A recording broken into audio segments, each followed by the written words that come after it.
Hey Star Trek fans, Dan Gunther here with another episode review of the latest episode of Star Trek Discovery, Season 2, Episode 6, The Sounds of Thunder. The Sounds of Thunder kind of caps off a trilogy, I'd say, beginning with the Short Treks episode The Brightest Star, continuing in Episode 4 of the season, An Obol for Charon, and culminating in this episode. The three of them together tell the story of Saru and his people and his planet, and the Vahari that each of the members of their race goes through, usually signaling that it's time to be culled by the Ba'ul. Saru learned in that earlier episode, An Obol for Charon, that this is in fact a lie, and the Vahari turns out to be a natural step in the evolution of the Kelpians, one that Saru goes through, and we learn in this episode he's the first Kelpian in 2 millennia to go through this change. Where this story intersects with Discovery's current story is in the fact that another red burst appears, and this time it's in orbit of Kaminar, Saru's home world. Pike sets a course and they arrive there to investigate and don't get the warmest welcome from the dominant species on the planet, the Ba'ul. Saru, having lost his fear impulses thanks to the effect of going through Vahari, is very much like the Saru that we saw on Pavo in last season's Civis Pacem Parabellum, where the Pavans took away his fear response. And it's some nice continuity and good acting by Doug Jones here that he has very much similar responses here. There's a very tense scene on the bridge where Saru seems to be kind of closing in on Captain Pike and almost insubordinate, I'd say almost outright insubordinate to Pike's orders. This scene is interesting in that Pike eventually kind of backs down when Burnham kind of steps up and gets in between them. But I really thought there'd be some more consequences of that. It's a really tense scene for sure.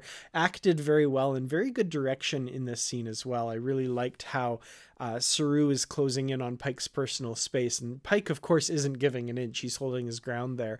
But you can definitely see that the aggression from Saru is definitely heightened. Through the course of the episode, we learned that the Ba'ul engineered what they call the Great Balance, basically culling Saru's species when they get to this Vahari so that they don't overwhelm the Ba'ul. And we learn, in fact, that the Kelpians used to be the predator species. Anyone who goes through this change becomes an apex predator. And at one point in their past, the Ba'ul were a very slim minority before they were able to turn the tables on the Kelpians and reclaim the planet and institute the Great Balance. Very quickly in the episode, they come to the conclusion that they need to restore the Kelpians to their original evolutionary path. And this is where I think part of this episode fails for me, is that the decision is made very quickly. They learn one thing, learn another thing, learn another thing, make the decision, all before you really have time to kind of absorb the consequences of it. And this is kind of a direct result of there being so few episodes in the season. It's really unfortunate. Fortunate, I think, for the quality of storytelling generally, but unfortunate in this case that the season is so short. We only have 14 episodes in which to get this story told. So the whole turnaround from 2 episodes ago, An Obol for Charon, where these revelations are made, to this episode here, where the entire path of the Kelpian species is changed and the Ba'ul species is changed forever, is very fast. And I think the story suffers a bit for that. However, it is a very classic Trek tale in a lot of ways. It feels very old school Star Trek, and I really did like it. There are some issues, of course, with General Order 1, also known as the Prime Directive. You know, are they really warranted in doing this? However, you could make the argument that they're being asked for help by a citizen of Kaminar, Saru, and in conjunction with one of the priests, who is his sister, Sarana, played by Hannah Spear. At this point, I really want to talk about Hannah Spear's performance as Sarana. I really liked her in The Brightest Star. She didn't have a huge part to play, but it was very understated, but it was very well done, and I think she really gets the chance to shine in this episode, which apparently was filmed at the same time, or right around the time that The Brightest Star was filmed, and her performance is excellent. I really have to, take my hat off to her and her performance as Sarana. Very moving in a lot of parts. Her anger at Saru for returning not to rescue her or to even see his family again, but because the Red Angel has drawn them there, is really, really well done. A couple things that I also want to mention, the Baul themselves. I've seen kind of opinions ranging on the creature design for the Baul, from very negative to very positive. I have to fall definitely more on the very positive side.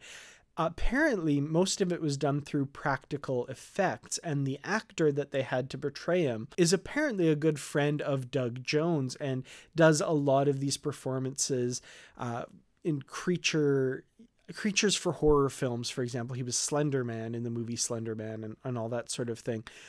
He has a condition that makes him able to contort himself in kind of what we would think of as horrific ways, and works really well for primal kind of fear-inducing performances, and that's used to great effect here. A lot of people have pointed out the similarity between the Baul and Armus from the TNG episode Skin of Evil. I think they are apparently coincidental, probably made using many of the same materials.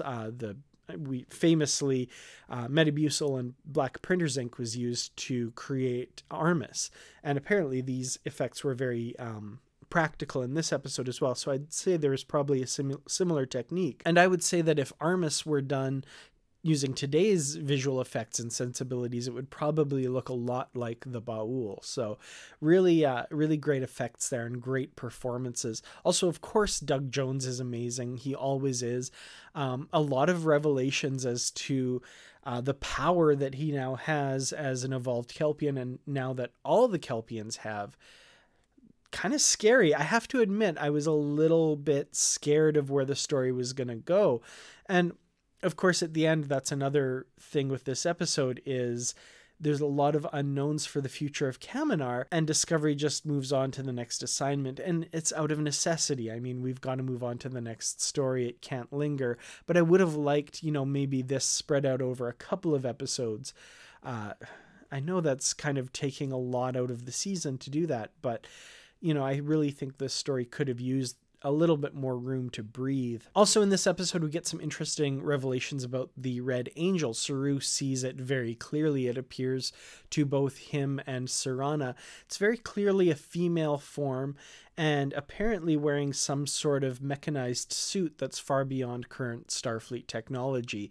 So some interesting answers provided about it, but more questions as well. What exactly is the Red Angel? It's a humanoid figure. Is it someone we know? Is it someone we've never seen before? Not sure. I have some theories about it, but I'll save those for the theory video. Some great stuff in this episode too with Areum, finally. It's really good to see her showcased a little bit more. We don't know anything about her background yet or anything like that, but even just seeing her in action a bit, kind of going through the data from the sphere from the episode No Ball for Charon with Tilly, it was really great to see her, her talents being utilized, and just a little bit more about her there was really nice. Some interesting retconning I noticed in this episode, and I think I'm using the term correctly this time. The shuttlecraft that picked up Saru that Georgiou was piloting in The Brightest Star was very clearly labeled SHN for Shenzhou, but in this episode we learn that she was in fact an officer aboard the Archimedes at the time, and when they show a flashback to The Brightest Star, the footage has been altered and it no longer says SHN. That part is blank and it just says 03 on the shuttle. So a little bit of retconning there to eliminate the Shenzhou from the shuttlecraft. Interesting. The Baul, of course, are very threatening in their language and their appearance, like I mentioned. Part of me was a little disappointed in that aspect. We're very quickly on the side of the Kelpians, even though they apparently were very harsh predators in the past.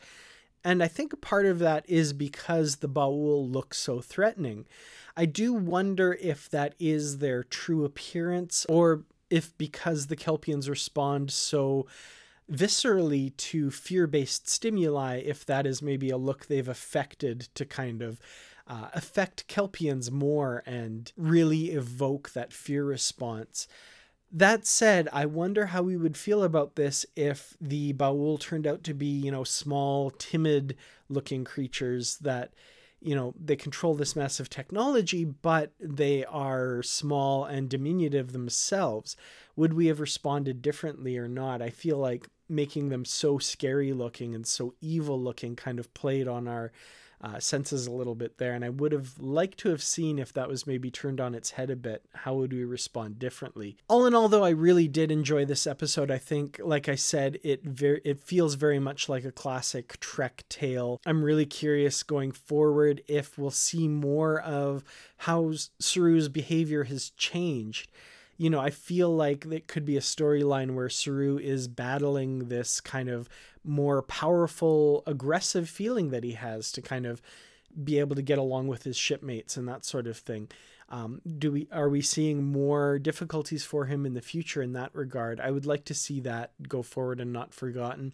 I also have to say there was a little bit of a side story here that this is probably the episode of Discovery that focuses the most on one plot with very little deviation from it. There is a small B plot with regards to Culber, who just returned in the last episode, and his kind of dealing with being back.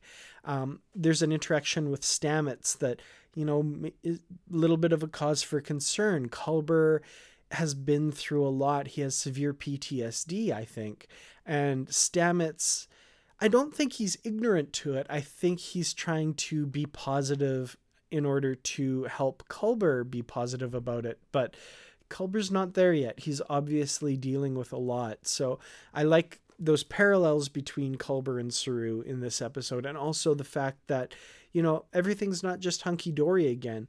We're moving forward with new Culber and some new difficulties, it looks like. So curious to see that play out and how Culber reacts to being back in the long term, how he reacts to Ash Tyler being on the ship, for example.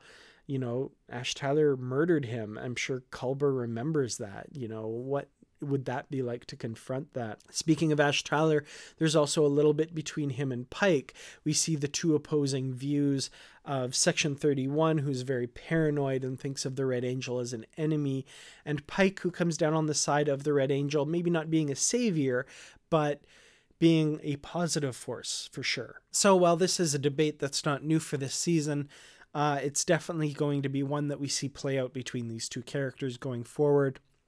And I'm sure Michael Burnham will take one side or the other at various points in this season as well. So looking forward to that. Like I said, very good episode, very much enjoyed. But I want to hear what you guys have to say about this episode. Did you enjoy the sounds of thunder? Let me know in the comments below.